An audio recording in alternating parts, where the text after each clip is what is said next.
Yan pong bagong project namin. Skim coat. Yan po. Laki yan. Umibakod na, no? Yup. Ito ba yun? Gayo, oh. Yun, oh. Yan pa, oh. Tapos yung project namin na yan, eh. Ito naman, oh. Ano to? Rice mill. Mga Davis boys. Oh. Mondo.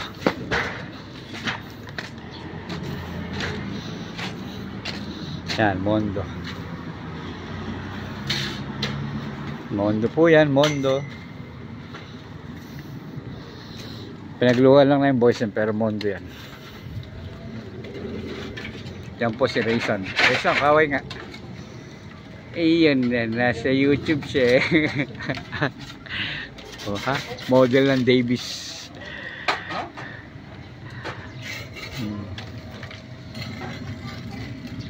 Nakakaano na kami rin, eh. Siguro mga 15 supot na. Napakalaki, ano? Napakalaki niyan. 15 supot. Ayan, parang eskwelahan, no? Yan po yung gawa namin. Mondo.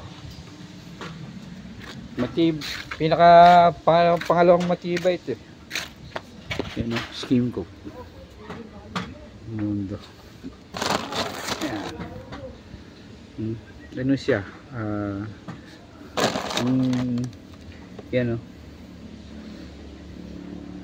Resistant to hairline crack siya, eh. Save time and save time and money. Yan. Ang Davis. 20 kilogram yan.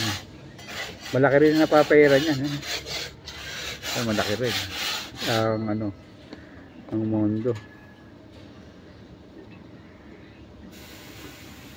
Kanina lang namin in-skim coat yan, kanina lang. Malaki na nagagawa, naka-15 na kami. Siguro ubos ng mga